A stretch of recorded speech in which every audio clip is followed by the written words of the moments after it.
사장님, 직원에게 이런 말 한 번쯤 해보신 적 있으시죠? 야, 조금만 더 주인의식을 갖고 해. 월급 꼬박꼬박 나가고, 밥도 챙겨주고, 바쁠 때 같이 뛰고, 힘들어 보이면 쉬게도 해주는데, 막상 시켜보면 어딘가 좀 답답하고, 손님 들어와도 내 맘 같이 안 움직이고, 테이블 비어 있어도 안 치우고, 매출 떨어져도 내 마음만 조급한 것 같고. 안녕하세요. 장사를 사업으로 바꾸는 사람, 다시꾼 구재훈입니다.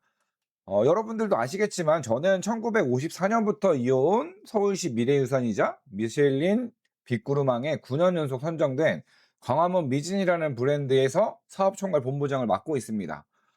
제가 하는 일은 매장 표준화부터 출점, 직영점 관리, 밀키트 사업 등등 현장에서 시스템을 직접 만들고 부딪히고 고쳐온 사람입니다.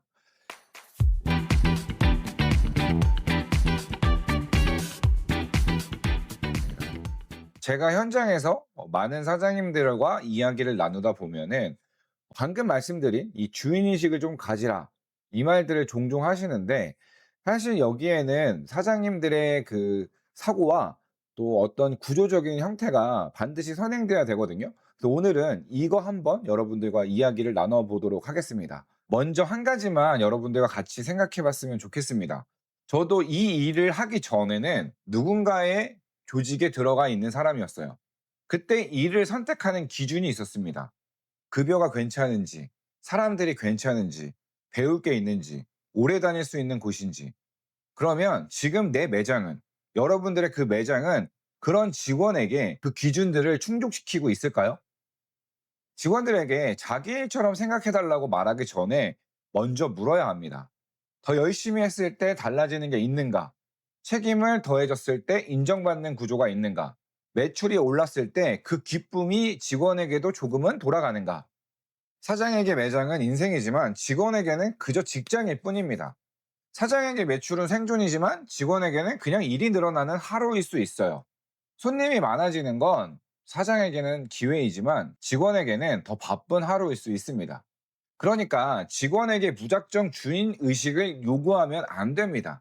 주인 의식을 요구하기 전에 먼저 주인처럼 움직일 수 있는 그 이유를 만들어줘야 돼요.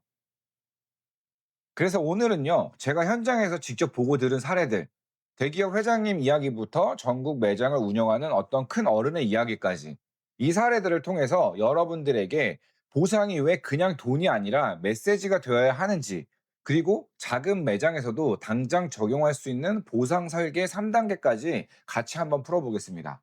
끝까지 보시면 오늘부터 직원한테 어떤 말을 건네야 할지 감이 잡히실 거예요. 먼저 제 비즈니스 멘토 이야기를 좀 해볼게요. 이분은 CJ 출신인데 젊었을 때 여러 프로젝트를 성공시키면서 그룹 회장님이랑 식사 자리를 가셨대요. 그 자리에서 회장님이 원하는 게 뭐냐고 물으셨는데 그때 이분이 그랬대요. 2억을 주십시오. 당돌하죠. 그런데 회장님이 그 돈을 흔쾌히 내주셨답니다. 자, 여기서 끝이 아니에요. 문제는 그 다음부터입니다. 받았을 때는 기분이 좋았는데 그 순간부터 그 돈의 노예가 되셨다고 하셨어요. 매일 야근하고 더 큰 프로젝트를 성공시켜야 한다는 압박에 시달리고 받은 게 있으니까 증명해야 했던 거죠. 여러분, 이게 핵심입니다. 회장님이 준 그 2억은요, 그냥 용돈이 아니었어요. 한 사람이 역량을 더 끌어내기 위한 투자였던 겁니다. 받는 사람한테는 보상이지만 주는 사람한테는 더 큰 결과를 기대하는 장치였던 거예요. 이게 보상의 본질입니다.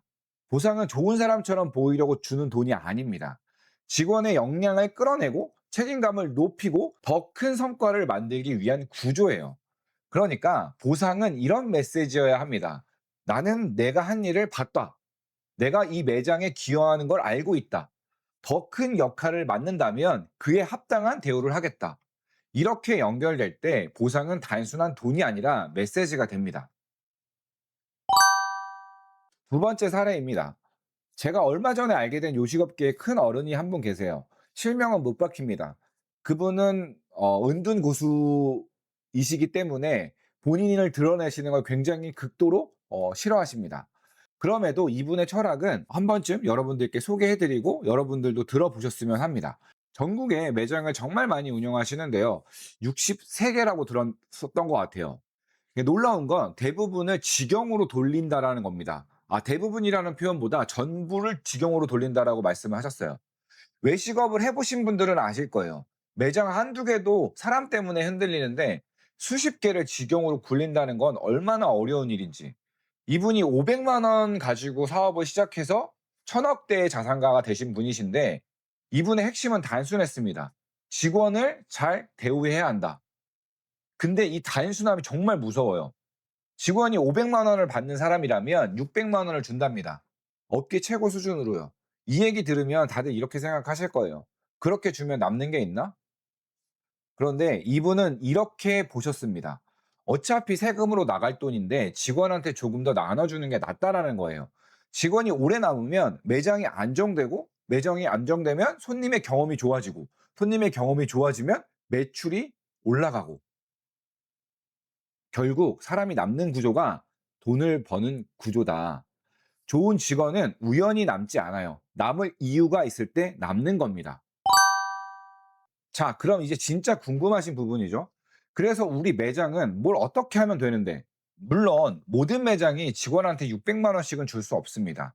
매출은 작고 마진은 빠듯하고 월세, 재료비에 인건비까지 무거운데 그냥 많이 주지는 못해요. 무책임한 겁니다. 대신 보상 체계는 거창할 필요가 없습니다. 오히려 작은 매장일수록 단순해야 해요. 저는 크게 세 가지로 나눠서 생각을 합니다.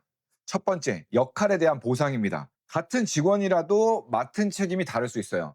피크타임에는 홀을 책임지는 직원, 주방에는 최종 품질을 확인하는 직원, 신입 교육을 시키는 직원, 이걸 다 같은 시급으로 묶으면 안 돼요. 책임이 더 커지면 작은 포지션 수당이라도 붙여줘야 합니다. 직원이 맡은 역할이 달라지면 대우도 달라진다라는 것을 암시하고 알려줘야 됩니다.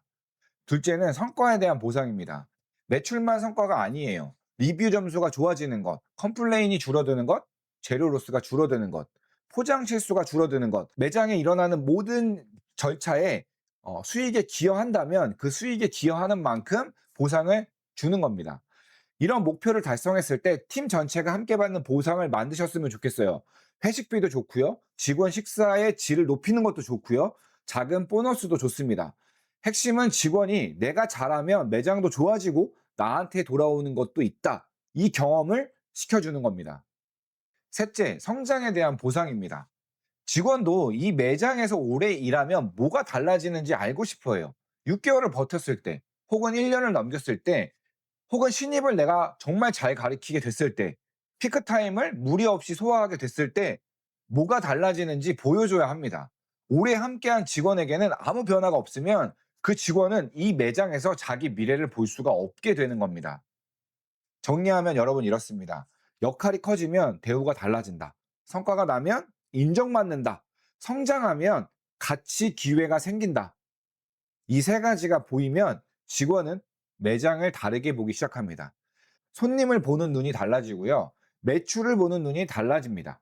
재료를 아끼는 태도 역시 달라지게 될 겁니다. 저희 매장도 일정한 매출액 이상이 넘어가면 직원들에게 보너스가 지급이 됩니다. 사실 저희 매장의 직원들이 퇴사율이 낮은 이유도 한 달 급여를 다른 요식업 매장과 비교했을 때 굉장히 높은 편이에요. 그리고 일이 조금 힘들긴 하지만 반복되고 익숙해지니까 다른 데 들어가서 다시 적응하는 그런 두려움도 있겠죠. 그러니까 우리는 직원들을 대할 때 사람의 심리 그리고 사람의 생각까지도 한번 연구해 볼 필요가 있다라는 말씀도 덧붙여서 드리고 싶습니다. 자, 오늘 이야기를 정리해 볼게요. 직원에게 주인 의식을 요구한다고 바로 생기지 않습니다. 주인처럼 움직일 이유가 있을 때 생기는 겁니다. 여러분들은 여러분들이 돈을 버니까 당연히 주인 의식을 갖게 되겠죠. 여러분들이 투자해서 만든 매장이기 때문에 당연히 여러분들은 주인 의식이 생기게 됩니다. 근데 직원들은 아니라는 거예요. 내가 더 잘하면 이 매장이 좋아지고 이 매장이 좋아지면 나한테도 무언가 돌아온다.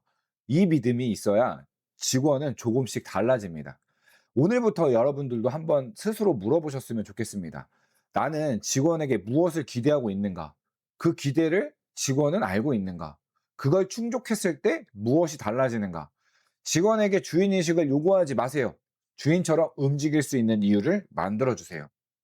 장사는 사람을 쓰는 일이 아닙니다. 사람을 움직일 이유를 만들어주는 일입니다.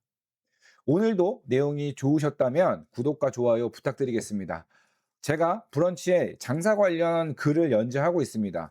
10년 동안 겪었던 저의 실패와 성공에 대한 이야기들을 담고 있습니다. 공짜입니다. 여러분들 한 번쯤 오셔서 읽어보시면 얻어가시는 게 분명히 있을 거라고 생각을 해요. 많은 관심 부탁드리고요.